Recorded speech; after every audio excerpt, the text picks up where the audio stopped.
ان کو تو وہ تو ایمان کی بات کرتے ہیں، لیکن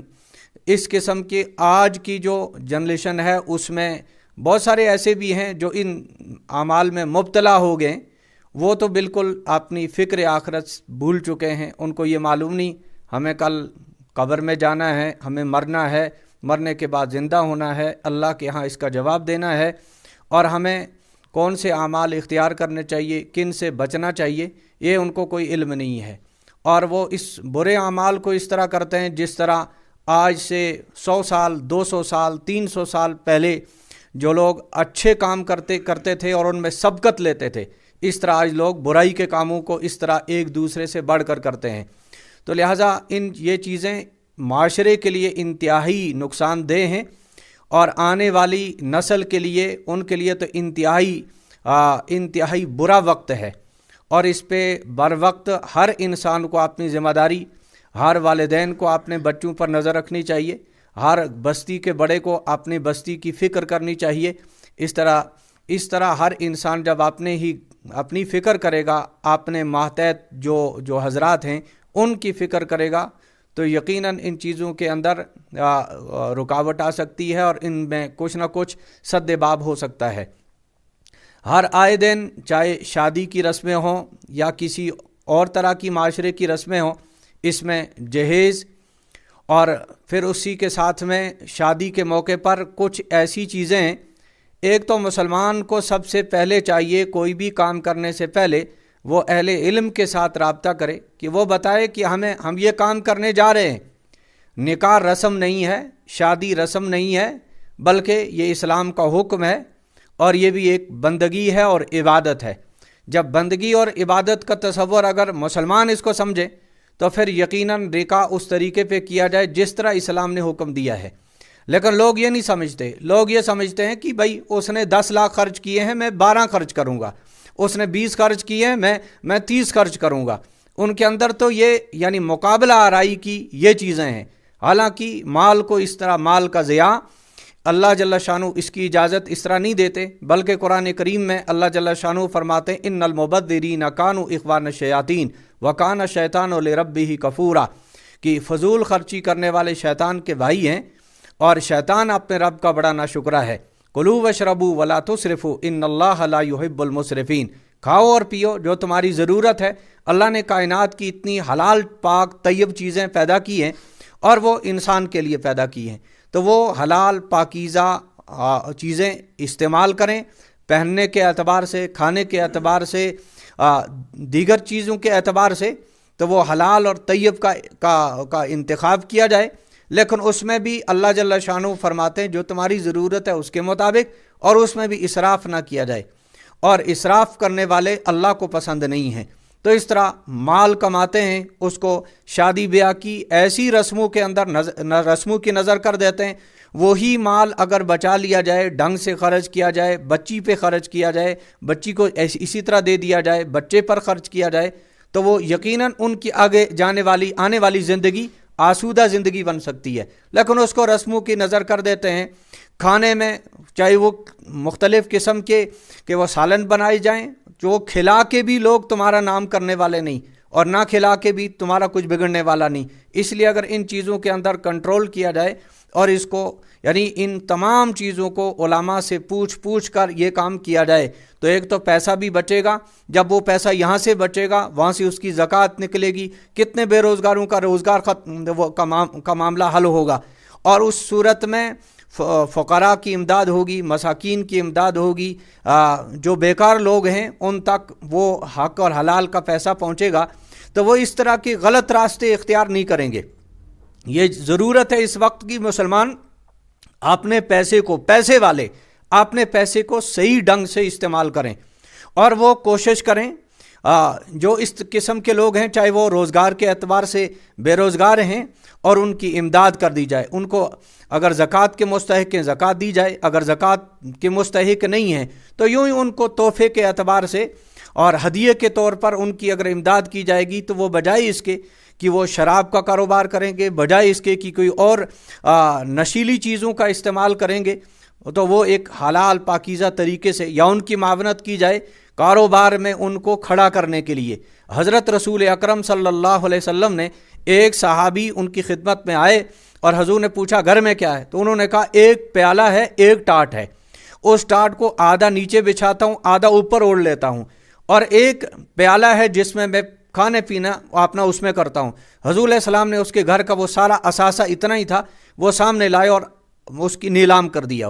اس کی بولی کی گئی، کون ہے جو اس کی کتنی قیمت دے گا؟ ایک کھڑا ہو گیا 1 درہم۔ حضور نے فرمایا اس سے بڑھ کر کون؟ دوسرے کھڑے ہو گئے، ان کا 2 درہم دیں گے۔ تو حضور نے وہ سارا سامان اٹھایا، ان کے حوالے کر دیا، اور ان 2 درہم جب اس سے حاصل ہوئے تو حضور علیہ السلام نے اس صحابی کو وہ 2 درہم دیے اور فرمایا 1 درہم اس کا اپنا خرچہ گھر میں جو کچھ ضرورت ہے وہ لاؤ، اور 1 درہم سے ایک کلہاڑی خرید کے لاؤ۔ اس کو کلہاڑی خرید کر دی، وہ خرید کے لائے، اور پھر اس کو دستہ خود اپنے دستے مبارک سے لگایا، اور پھر فرمایا میں تمہیں اس حالت میں دیکھنا نہیں چاہتا، تم جاؤ جنگل سے لکڑیاں کاٹو، بازار میں فروخت کرو، اور اس طرح اپنا روزگار۔ چند دنوں کے بعد وہ چند درہم لے کے آئے ہدیے کے طور پر بھی، اور حضور کو ہدیہ پیش کیا۔ تو حضور علیہ الصلوۃ والسلام اسلام کی تعلیمات یہ ہے ہر گرے ہوئے کو اٹھانا، اور ہم اور زیادہ گرانے کی کوشش کرتے ہیں۔ اور گرایا کس طرح جاتا ہے کہ ہم اس طرح کی رسمیں ایجاد کرتے ہیں، وہ بیچارہ زہر کھانے پر پہنچ جاتا ہے لیکن رسموں کو پورا کرتا ہے، وہ قرض اٹھا کر، پھر اس قرض جب ادائیگی نہیں کر پاتا، اس کو اپنا مکان بھی بیچنا پڑتا ہے، اس کو اپنی زمین بھی بیچنی پڑتی ہے، اور اس کو وہ ساری اپنا قیمتی اثاثہ وہ اس رسم و رواج کی نظر کرنا پڑتا ہے۔ اس میں اگر کنٹرول کیا جائے تو پیسے والوں کی وجہ سے یہ بگاڑ آ رہا ہے، اور وہ اگر اپنے ڈھنگ سے پیسہ خرچ کریں گے تو کتنے لوگوں کے گھر بچ جائیں گے، کتنے لوگ آباد ہو جائیں گے۔ اور سادگی کا طریقہ حضرت رسول اکرم صلی اللہ علیہ وسلم سادگی کی تعلیم ارشاد فرمائی۔ حضرت علی المرتضیٰ رضی اللہ تعالیٰ عنہ، حضرت عمر رضی اللہ تعالیٰ عنہ، ابو بکر صدیق رضی اللہ تعالیٰ عنہ، دیگر صحابہ کرام، ان کا معمول تھا کہ حضرت علی رضی اللہ تعالیٰ عنہ نے ایسا کپڑا پہننا ترک کر دیا تھا، حالانکہ پہن سکتے تھے لیکن پہنا اس وجہ سے نہیں، لوگ ہماری وجہ سے ایسا کپڑا پہننے کی مشقت اٹھائیں گے اور ان کے پاس طاقت نہیں ہوگی تو وہ گناہ میں مبتلا ہو جائیں گے، قرض اٹھائیں گے، نہ معلوم کیا کیا کریں گے۔ تو ان کے اندر یہ چیزیں تھیں جس سے معاشرہ ایک سنہری معاشرہ اور سنہری راستے پر وہ چلتا تھا، گامزن ہوتا تھا۔ تو یہ چیزیں جو ہیں کنٹرول اس وقت کی جائیں گی جب امت کا ہر فرد، معاشرے کا ہر فرد، چاہے وہ بڑا ہے، چاہے چھوٹا ہے، چاہے مالدار ہے، چاہے مزدور ہے، چاہے ملازم ہے، چاہے تاجر ہے، جب اس چیز کی فکر کریں گے تو انشاءاللہ یہ سب چیزیں، ہمارا معاشرہ پاک صاف ہوگا۔ اور قرآنی تعلیم کو عام کیا جائے کہ منشیات کا وبال کیا ہے، اور اس پر قبر میں کیا عذاب ہوتا ہے، ماں باپ کے ساتھ بدسلوکی کرتے ہیں، اور بدسلوکی کی بنیادی وجہ یہ ہے کہ جب حلال کا رزق نہیں ملتا اور اچھے طریقے سے رزق نہیں ملتا تو پھر نافرمانیاں جاگزی ہوتی ہیں اور ان کے دل کے اندر کساوت آتی ہے، تو ان سب چیزوں پر پھر وہ آمادہ ہو جاتے ہیں اور ان کو خوف خدا ان کے دل سے نکل جاتا ہے۔ قرآن کریم میں اللہ جل شانہ فرماتے ہیں یا ایھا الذین آمنوا اتقوا اللہ حق تقاتہ ولا تموتن الا وانتم مسلمون، ایمان والو تم اس طرح ڈرو اللہ سے جس طرح ڈرنے کا حق ہے، اور تمہیں موت نہیں آنی چاہیے مگر اس حال میں کہ تم مسلمان ہو۔ اب ایک انسان شراب پیتے پیتے مر گیا، اس کی موت کیسی آئے گی؟ اور حدیث میں ہے جو جس حال میں مر گیا اسی حال میں وہ اٹھے گا۔ تو اس طرح نافرمانی کی حالت میں موت آئی، نافرمانی کرتے کرتے وہ اللہ کے دربار میں اٹھے گا۔ اگر فرمانبرداری کی حالت میں موت آئی، فرمانبرداری کرتے کرتے اٹھے گا۔ تو یہ چیزیں جو ہیں یہ یقینی بات ہے کہ اس پر بات بھی ہونی چاہیے، اور اس پر کوئی ایسا کوئی عملی فکر بھی ہونی چاہیے کہ اس کا معاشرے کا ہر فرد اس کے لیے فکر مند ہو کر جب تک نہیں کھڑا ہوگا اور اس کی فکر نہیں لے گا تب تک یہ مسئلہ حل ہونے والا نہیں۔ خالی تقریروں سے، خالی تحریروں سے یہ کچھ ہونے والا نہیں، بلکہ اس کے لیے ہر محلے میں، ہر گاؤں میں، ہر شہر میں، ہر بستی اور قریہ میں وہاں کے وہ اس کی فکر کریں گے اور ایک نہج بنائیں کہ ہم شادی اس طریقے پر کریں گے۔ نہ معلوم کیسی کیسی رسمیں ہوتی ہیں اور ہر آئے دن نئی چیز وجود میں آتی ہے، اور لوگ سمجھتے ہیں فلاں نے کیا ہے شاید اسی میں بڑی خیر ہے۔ میں آپ کو آج کی بات بتاتا ہوں جو آج کی نئی چیز ہے، یعنی پیچھے سے کچھ ہمارے مسلمان بھائی جو ان کے اندر وہ ایک رسم چلتی آئی ہے، یعنی ختم نیاز کرتے رہے، حالانکہ ایصال ثواب کرنا یہ شریعت کا حکم ہے، اور ایصال ثواب کے لیے شریعت نے کوئی طریقہ متعین نہیں کیا ہے. یعنی یہ ہے کوئی ننگا ہے اس کو کپڑا پہنا دو، کوئی بھوکا اس کو کھانا کھلا دو، کوئی بے سر و سامان ہے تو اس کا کوئی چارہ کر دو، اس کو مکان بنا کے دے دو. تو یہ ہر اعتبار سے صدقہ یہ ایصال ثواب کیا جا سکتا ہے. اب کچھ لوگ کلمات پڑھا کے کرتے ہیں، کچھ لوگ قرآن پاک پڑھا کے کرتے ہیں، اس میں بھی کوئی شک نہیں ہے. قرآن پاک بغیر رسم کے پڑھا جائے، کلمات بغیر رسم و رواج کے پڑھے جائیں تو یقیناً ان کا فائدہ پڑھنے والے کو بھی ہوتا ہے. جب پڑھنے والے کو ہوا تو اس کا ثواب وہ مرنے والوں کو جب ایصال ثواب کرتا ہے یقیناً ان کو بھی فائدہ ہوتا ہے. لیکن ہر آئے دن اس میں بھی رسمیں. میں آج کی بات بتاتا ہوں. ایک صاحب نے مجھے ایک استفتاء بھیجا ہے، یعنی وہ سوال تھا اور سوال نامے کا جواب بھی تھا. اس میں یہ تھا کہ ختم شریف پڑھانے والے نے ختم پڑھایا اور اس میں پاس میں کتے کو لا کے بیٹھایا. اب دیکھو ایک مسلمان ہے، ایک تو ایصال ثواب کی مجلس قائم کر رہا ہے، ساتھ میں کتے کو بھی بٹھا رہا ہے اور کہہ رہے اصحاب کہف کا کتا ان کے ساتھ میں تھا. یہ دلیل دی جا رہی ہے. تو اس طرح آج اس نے کیا ہے، کل یہ گندی غلیظ ترین یہ رسم پورے معاشرے میں اس کو لے لیں گے لوگ، لیکن لوگوں کو نماز پڑھو نہیں لیں گے، لوگوں کو قرآن پڑھو نہیں لیں گے. وَإِن يَرَوْا سَبِيلَ الرُّشْدِ لَا يَتَّخِذُوهُ سَبِيلًا إِن يَرَوْا سَبِيلَ الْغَيِّ يَتَّخِذُوهُ سَبِيلًا. قرآن کریم میں اللہ فرماتے ہیں اچھائی کا راستہ دیکھتے ہیں تو قبول نہیں کرتے، اس پر چلتے نہیں، برائی کو دیکھتے ہیں تو ایک دم چل دیتے ہیں. تو اس طرح کوئی بھی شخص اگر اپنی جہالت کی وجہ سے، کم علمی کی وجہ سے اور اپنی مزاج کے بگاڑ کی وجہ سے کوئی عمل کرتا ہے، لوگ کہتے ہیں واہ واہ اس نے تو بہت اچھا کام کیا ہے اور ہمیں بھی یہ کرنا چاہیے. تو اس طرح کے ان رسم و رواج سے، اور اس پر جو اس سوال کا جواب ایک مفتی صاحب دے رہے ہیں، اور حیرت تو اس مفتی پہ ہے. عام لوگوں پر چلو اس نے تو غلطی کی تھی، کم از کم اس کو ٹوکتے، اس نے اس کی تصدیق کی بالکل صحیح ہے. اور جو اس کی مخالفت کرتے ہیں وہ وہابی لوگ ہیں، وہ اولیاء اللہ کے گستاخ ہیں. کیا اولیاء اللہ کے ساتھ محبت کا یہ انداز ہے؟ یہ تو ان کی عقل پر ماتم کرنے کو جی چاہتا ہے کہ وہ اولیاء اللہ کی محبت میں کتوں کو ساتھ بٹھا رہے ہیں. اللہ کے رسول صلی اللہ علیہ وسلم نے فرمایا جو کتا پالتا ہے اس کے ثواب میں ایک قیرات کم ہو جاتا ہے، اور جہاں کتا ہوتا ہے وہاں رحمت کے فرشتے نہیں آتے. تو اس طرح کتوں کے ساتھ زندگی بسر کرنا تو کتوں کا کام ہے. اس لیے ہر آئے دن چاہے جہیز کے اعتبار سے ہو، ایصال ثواب کے اعتبار سے ہو، یا شادی بیاہ کی رسمیں ہوں، اس میں شمع جلائی جاتی ہیں، کیکیں کاٹی جاتی ہیں، عورت کو دلہن بنا کر فیس بک پہ اس کو ننگا کر کے چڑھایا جاتا ہے. مجھے تو کبھی افسوس ہوتا ہے اس بچی کا باپ کتنا بے غیرت ہے. اس سے تو کتے کے اندر غیرت آ سکتی ہے، جانوروں کے اندر غیرت ہے، لیکن یہ انسان ہونے کے باوجود اس کی غیرت کہاں چلی گئی کہ یہ اپنی بچی کو ننگی کر کے اس میں کامنٹ والوں کے کمنٹ پڑھو کہ وہ اس میں کیا کیا لکھ رہے ہیں. جس کو جو بات آتی ہے وہ کہہ رہا ہے، کوئی شرم و حیا کی بات کر رہا ہے اور کوئی تو بالکل حدیں پار کر رہا ہے. تو یہ ساری چیزیں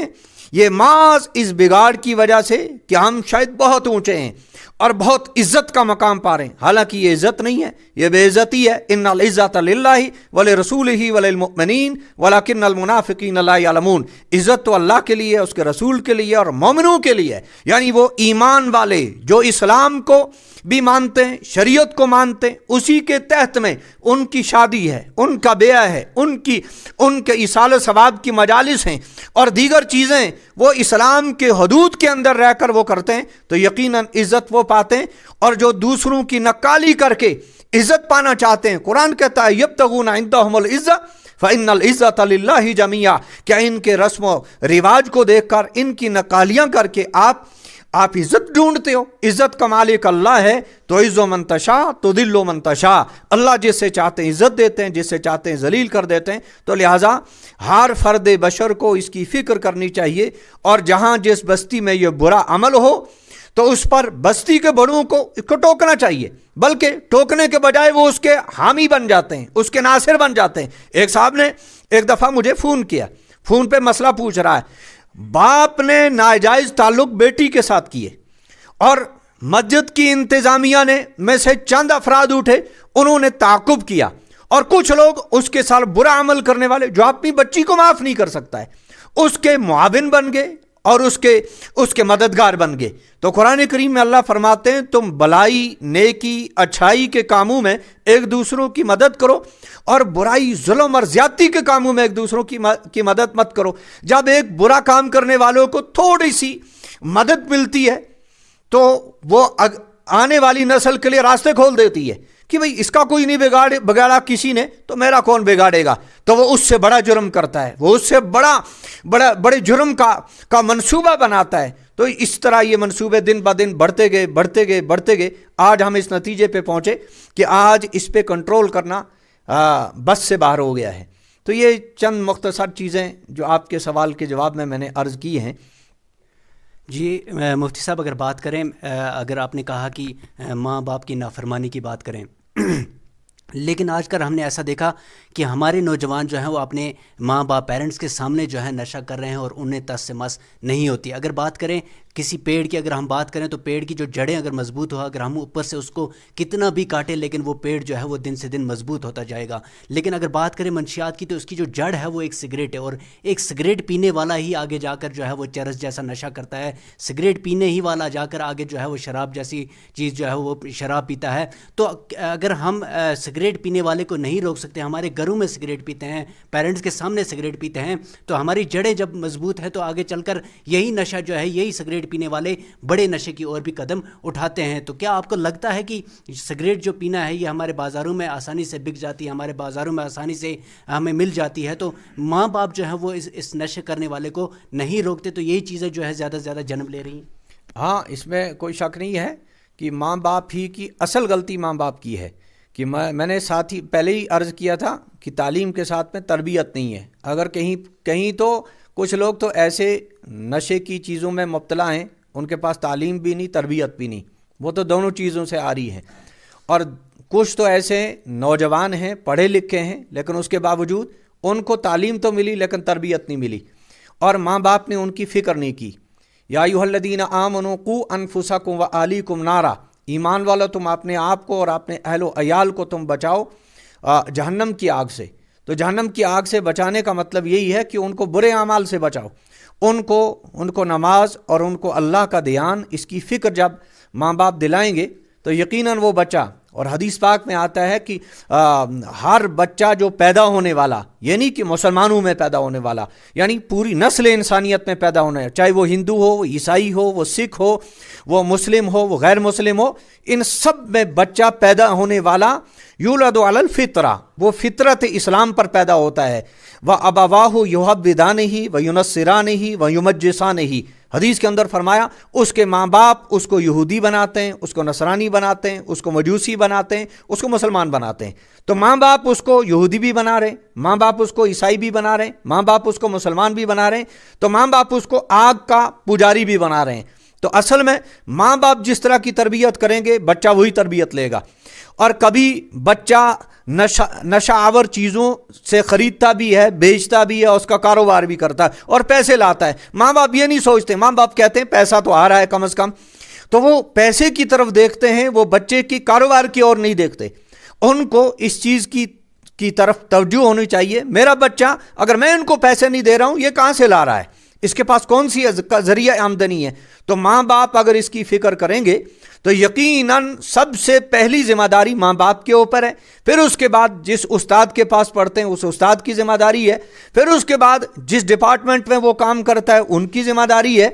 تو اس طرح پورا معاشرہ مربوط ہوتا چلا جا رہا ہے. اور ہر ذمہ دار اگر اپنی ذمہ داری کو، کلکم راعٍ وکلکم مسئول عن رعیتہ، تم میں سے ہر ایک جو ہے وہ نگہباں ہے، وہ محافظ ہے، اور اس کے ماتحتوں کے متعلق قیامت کے دن اللہ سوال کریں گے. یہ میں نے اولاد آپ کو دی تھی، اس کی تربیت کیوں نہیں کی؟ میں نے آپ کو یہ شاگرد دیے تھے، ان کی تربیت کیوں نہیں دی کی؟ میں نے اس ڈپارٹمنٹ میں، آپ ان کے آفیسر تھے، یہ آپ کے ماتحت یہ ملازم تھے، آپ نے ان کی فکر کیوں نہیں کی؟ تو یہ ملک کا بڑا ہو، ملک کا وزیر اعظم ہو، ملک کا ریاست کا وزیر اعلیٰ ہو، ہر ایک سے اس کی رعایا کے متعلق پوچھ ہوگی، چاہے وہ مزدور طبقہ ہے، ملازم طبقہ ہے، تاجر طبقہ ہے، ہر جو اپنے طور پر ذمہ دار ہیں، جس کی جتنی بڑی ذمہ داری ہوگی اتنا زیادہ بوجھ اس کی کندھوں پہ ہوگا. تو اس طرح اصل چیز جو ہے وہ ماں باپ اگر کنٹرول کریں تو وہ کیوں نہیں ہو سکتا ہے. ظاہر ہے کہ جب آگ لگتی ہے اگر کوئی کہے کہ آگ کو مت بجھاؤ بھائی، ابھی تھوڑی سی آگ ہے، چلنے دو، اس کی کیا ہونے والا ہے، تو وہ آگ آگے چل کے پوری عمارت کو لپیٹ میں لے گی، پھر ایک عمارت سے دوسری، پھر پورے محلے تک وہ آگ پہنچ سکتی ہے۔ لیکن جو ہی آگ کی چنگاری سلگ گئی، اگر فوراً اس پہ کنٹرول کریں گے تو اس سے جان بھی بچ جائے گی، اپنا مکان بھی بچ جائے گا، محلے والے بھی بچ جائیں گے۔ تو یہ نشہ آور چیز، چاہے وہ سگریٹ ہو، چاہے وہ اس سے بڑے درجے کی کوئی نشہ آور چیز ہو، تو ظاہر ہے جب چھوٹی چیز ہی سے انسان، پہلے ہمارے بزرگ کہا کرتے تھے جس نے انڈے کی چوری کی وہ بڑا ڈاکو بن جائے گا، کیونکہ انڈا ایک چھوٹی سی چیز ہے، جب اس پر ماں باپ نے نہیں ٹوکا تو یہ آگے جا کے لوگوں کے جیب بھی کاٹے گا، لوگوں کی دکانیں لوٹے گا، لوگوں کے اس میں مکانوں کو لوٹے گا، تو اس طرح وہ بڑا ڈاکو بن جائے گا۔ تو چھوٹی سی عمل پر بھی، برے عمل پر اگر ٹوکا جائے تو بچہ وہیں سے اپنی اصلاح کر لے گا، اور یہ ساری چیزیں اس کا سدباب ہو سکتا ہے۔ جی مفتی صاحب، اگر بات کریں ڈسٹرکٹ گاندربل کی، اور گاندربل میں آئے دن جو ہے پولیس اچھا کام کر رہی ہے، ڈرگز جو بھی منشیات کا کام کر رہے ہیں ان کو اریسٹ کر رہی ہے، لیکن وہاں پر ایک خطرے کی گھنٹی بھی ہے کہ اگر آئے دن اتنے جو ہے ڈرگ بیچنے والے جو ہیں پکڑے جا رہے ہیں، لیکن ان کے پاس سے ہزاروں یا کروڑوں کا جو ہے مال پکڑا جا رہا ہے، تو اس میں ہمارے لیے خطرے کی گھنٹی ہے کہ یہ مال خریدنے والے بھی ہمارے ہی لوگ ہیں، ہمارے ہی بھائی ہیں۔ اگر وہ گاندربل میں کام کر رہے ہیں تو گاندربل میں خریدنے والا کون ہے؟ اتنا مال اگر پکڑا جا رہا ہے تو وہ کرنے والا، نشہ کرنے والا بھی ہمارے ہی لوگ ہیں۔ تو اتنی جو ہے یہ نشے کی جو ہے دن بہ دن جو ہے بڑھتی جا رہی ہے ہمارے ڈسٹرکٹ گاندربل میں، تو کیا میسج دینا چاہیں گے؟ پولیس تو اچھا کام کر رہی ہے، لیکن پولیس کے ساتھ ساتھ اگر جو ہمارے محلے کے جو لوگ ہیں یا مسجد شریف ہے وہاں پر یہ کیا جائے کہ کتنے لوگ ہمارے جو ہیں اس میں مبتلا ہوتے جا رہے ہیں، تو ان کے ساتھ ساتھ آپ ڈسٹرکٹ گاندربل کے لوگ ہیں یا پورے کشمیر کے، ان کے لیے کیا میسج دینا چاہیں گے؟ میں ان کی خدمت میں یہ عرض کروں گا کہ پولیس اچھا کام کر رہی ہے، اگر اس پر وہ گرفت کر رہے ہیں بہت اچھا کام ہے، ہم پولیس کی بہت حوصلہ افزائی کرتے ہیں، اللہ تعالیٰ ان کو مزید ایسا کام کرنے کی توفیق عطا فرمائے۔ لیکن ایک چیز پر غور انتظامیہ کو کرنا چاہیے کہ یہ سب کو پتہ ہے، یہ انتظامیہ کو بھی پتہ ہے، یہ سول لوگوں کو بھی پتہ ہے، یہ عام طبقے کے لوگوں کو بھی پتہ ہے کہ یہ چیز معاشرے کے لیے بگاڑ ہے، تو اس پر اس کا سدباب کیا جائے۔ سدباب کا مطلب شراب بننی نہیں چاہیے، شراب کی جو فیکٹریاں ان پر پابندی لگنی چاہیے، جہاں سگریٹ بن رہی ہے ان پر پابندی لگنی چاہیے۔ ہمارے دکاندار اندر تو ہزاروں کی تعداد میں وہ بنڈلیں رکھی ہوتی ہیں سگریٹ کی، باہر ان کا جو بورڈ لگا ہوتا ہے اس پہ لکھا ہوتا ہے تمباکو کینسر کی وجہ، اور نیچے وہ بیچ رہے ہیں۔ تمباکو بھی بک رہا ہے، سگریٹ بھی بک رہی ہے، بیڑی بھی بک رہی ہے، نامعلوم اور کتنی چیزیں، نشہ آور چیزیں وہ بک رہی ہیں۔ ایک طرف سے بورڈ بھی لکھا جا رہا ہے، منشیات پر کہہ رہے ہیں کہ یہ چیزیں استعمال نہیں کرنی چاہیے، وہاں سے فراہم بھی کیا جا رہا ہے۔ اسلام کا جو مزاج ہے میں آپ کو وہ بتاؤں گا، اور آپ کی وساطت سے میں وہ پولیس کو بھی اور دیگر جتنے بھی ہمارے سننے والے ہیں میں ان تک یہ بات پہنچاؤں گا۔ اسلام نے جن چیزوں سے منع کیا ہے تو ان کے ذرائع کو بھی منع کیا ہے، یعنی اسلام نے فرمایا وَلَا تَقْرَبُوا الزِّنَا إِنَّهُ كَانَ فَاحِشَةً وَكَانَ سَبِيلًا، کہ زنا کے قریب مت جاؤ، یہ برا راستہ ہے۔ تو اس کے ساتھ میں اسلام نے یہ کہا کسی کو دیکھو بھی مت، کہ اپنی نگاہوں کو نیچے رکھو، یعنی جو چیزیں اس کی دعوت دیتی ہیں ان پر بھی اسلام نے پابندی لگائی۔ اور اس طرح ہمارے ہاں تو پابندیاں لگتی ہیں کہ یہ چیز نہیں ہونی چاہیے، اور اس میں جو ملوث ہیں ان کو وقتی طور پر گرفتار بھی کیا جاتا ہے، لیکن اس کے بعد نہ معلوم پھر وہ رہا کس بنیاد پر ہوتے ہیں۔ اور ظاہر ہے ان سے تو یہ معلومات لی جا سکتی ہیں نا کہ وہ کہاں سے لاتے ہیں یہ منشیات، چاہے وہ شراب ہو چاہے وہ کوئی اور چیز ہو، تو اگر یہ خریدتے کہاں سے ہیں، آگے فروخت کن کو کرتے ہیں، تو کم از کم ان کے ذریعے تو یہ ساری ڈیٹیل تو سامنے آ سکتی ہے۔ وہ سارے خریدنے والے، بیچنے والے، بنانے والے، وہ تو سارے ان کے سامنے عیاں ہو سکتے ہیں۔ تو بیک وقت ایک آدمی کے گرفتار کرنے سے ایک بہت بڑی معلومات حاصل ہو سکتی ہے اور اس کا سدباب کیا جا سکتا ہے۔ لیکن چند آدمی جو پھنس گئے ان کو وقتی طور پہ ممکن ہے کوئی سزا بھی دی جائے، وقتی طور پر ان کو چند دنوں کے لیے سلاخوں کے پیچھے بھی ڈال دیا جائے، پھر اس کے بعد پھر ان کو کھلا چھوڑ دیا جاتا ہے۔ تو نہ معلوم اس میں کیا راز ہے، یہ بات تو ہماری سمجھ سے باہر ہے۔ اس میں تو ایک ہونا چاہیے کہ اگر کوئی مجرم پکڑا جا رہا ہے ٹھیک ہے، اس کو جو مناسب، یہ نہیں ہے